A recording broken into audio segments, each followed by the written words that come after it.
Hey, it's the guys from Resolve Technology, Chris and Brian, and today Chris is going to talk about threat policies in Microsoft 365.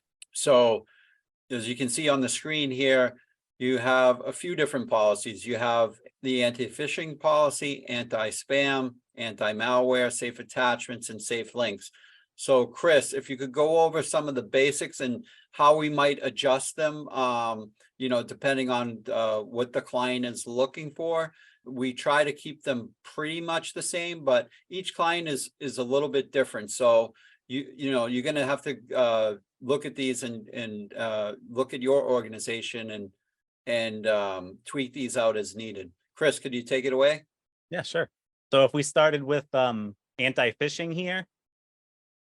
So with this, you may set it so that if you recognize, say your CEO's name is John Doe, and there's some, malicious actor pretending to be that person.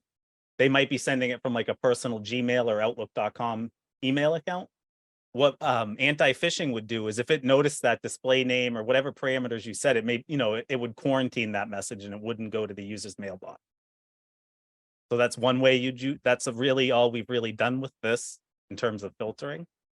But then anti-spam here, there's quite a bit you can do in here once we get it to load up here. If we go to the inbound policy, there's, various settings in here. You can change, the email threshold for bulk or spam, and all these other settings, like say an empty message. If you turn that on, it'd mark as spam or potentially quarantine depending on the tenant settings.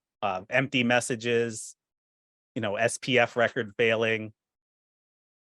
You can also go in here though, like if it contains specific languages, say you're getting a lot of Chinese spam with you could just turn it on for, type this in, whatever.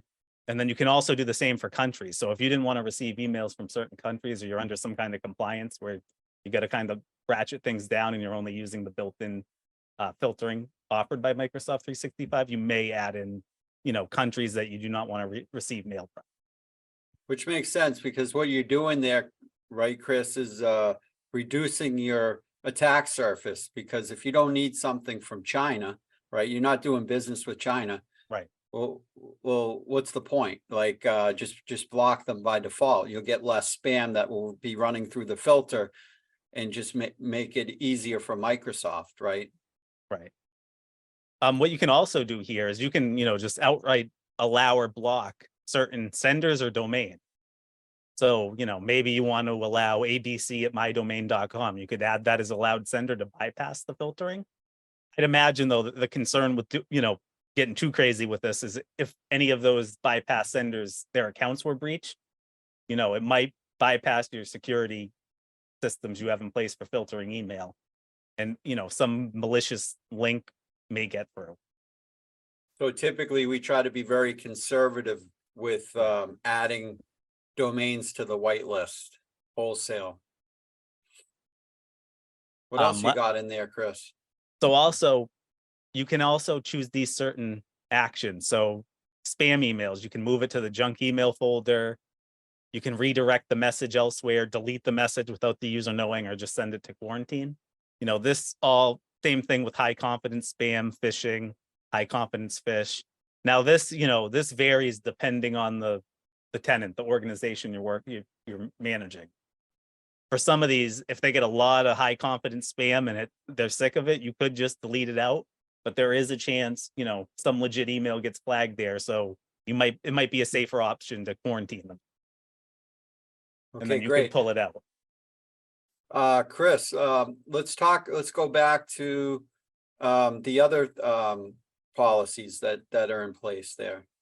All right. So one of the safe attachments is a very common one. We like to tweak out a little bit if we come in here and go to global settings. Now, this only applies here if they have a Defender for O365 licensing or they're on business premium and above.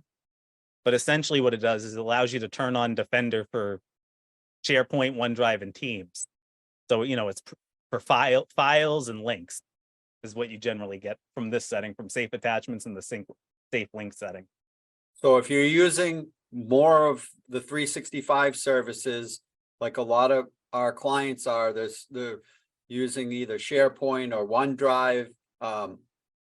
Just about everybody seems to be using Teams in one way or another.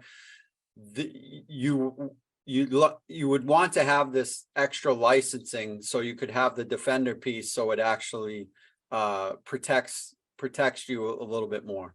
Okay, go ahead, Chris. Yeah, so that, I mean, that's all we really got for this here. I believe when it comes to anti-malware,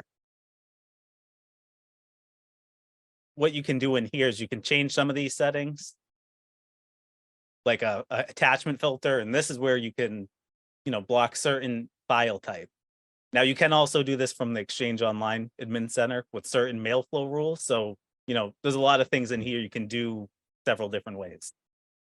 We usually turn that one on because there's a bunch of junk file types that nobody should be getting in email. And again, it reduces your attack surface. So anything you can do to reduce your attack surface, this is what this is all about. And this is why Chris is sharing this information. How about Safe Links, Chris? What's that do?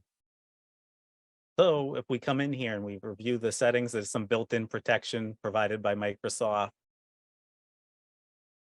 And then there is the security defaults. Here we go. So you can just tweak out some of these settings. If it's, this is only a demo tenant, which is why you see the weird domain name. But this could be mycompany.com. You'd have email safe links on where it checks a list of known malicious links when a user clicks on them within an email. And you can apply certain policies, do certain URL scanning and things like that. So again, extra layer of protection. Employee makes a mistake and clicks the link. And, oh man, I shouldn't have clicked that link.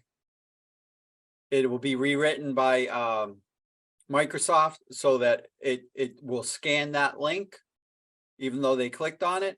And hopefully in their database, they'll check it against the database really quickly, and it'll flag it if it's malicious. That's the end goal. We also have quarantine policies. So if you come in here, depending on the environment, users may be able to get, a digest, I guess you could say. Potentially, emails quarantine as spam, phishing, etc. And depending on the level of access you want to give them, they could, release emails themselves. Okay, great. All right, Chris, we're going to cut it off there. Thank you very much for your help, and I'll talk to you later. All right, bye.